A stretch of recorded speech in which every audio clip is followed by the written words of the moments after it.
Small. Hello, Matt. Thank you for joining us. Hello, thank you for having me on the program today. Yeah, so why was this summit important and what impact is it expected to have on African economies? Yes, well, I mean, before we go into this, it's worth remembering that many African economies, are really struggling with public debt challenges, fiscal challenges well before COVID-19. I mean, good examples are Mozambique, Angola, and Zambia, but COVID-19 has really aggravated these challenges that countries are facing.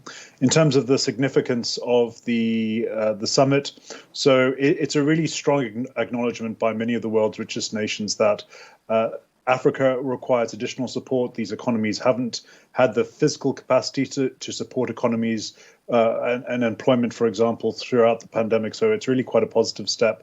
And in particular, it highlighted the risks of very low vaccination rates in sub-Saharan Africa and across Africa, and what that means for the longer-term economic outlook.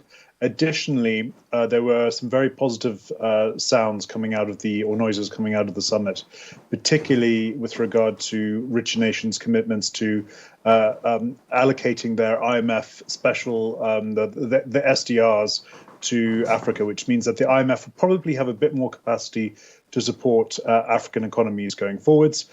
However, this is not a silver bullet. There are many risks on the horizon for many African economies, but nonetheless, it is a step in the right direction. Yeah, but one of the challenges to the economy at this time has been the issue of vaccination and the availability of vaccine.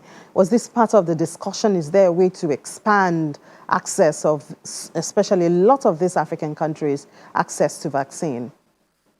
Yes, well, in sub-Saharan Africa or across Africa as well, there is there are two challenges. One is delivery of vaccines or availability of vaccines. The other is willingness for people to be vaccinated. So there is a push now for more vaccine doses to be made available across Africa.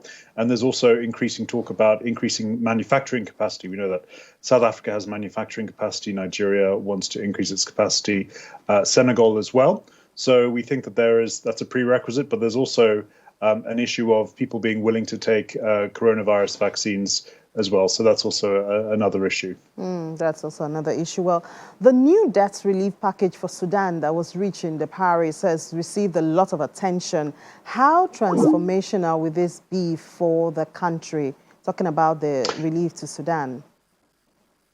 Oh, yes. So with regards to Sudan, so that was one of the main sort of takeaways from the summit. So Sudan, as we know, has been in a deep economic crisis since 2018. The latest figures showed that inflation was over 300% in April. And there was a lot of hope that the economy would be kickstarted after Mr. al-Bashir's government was toppled in 2019.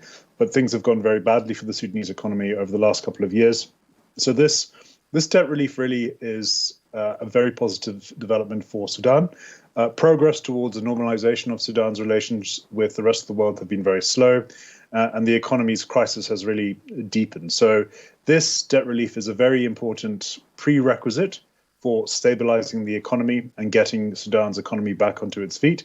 However, I would say that given the relative, it's been a very short period of time since the new government came into power, the transitional government, and there's a lot of work to do in order to encourage investors and ensure that investors feel like Sudan is on a long-term sustainable footing of stability. So a bit more work to do. Yeah, a lot of work. Well, what's your outlook given the fiscal pressure on the African economies across the continent? What's your outlook for the coming years? So we do expect all African economies to grow this year. But the pace of growth will be significantly different between markets across the region. Very broadly, we see larger economies performing quite badly, as well as the oil exporters. So that includes Nigeria, South Africa, Angola, probably will perform very badly by historical levels. Whereas the smaller and medium-sized economies, especially Ghana, Cote d'Ivoire, Kenya, these are expected to perform a lot better. And some of them, for example, Cote d'Ivoire will probably be one of the world's best performing economies this year and into next year. And this is mainly because of very strong investment and very healthy exports growth.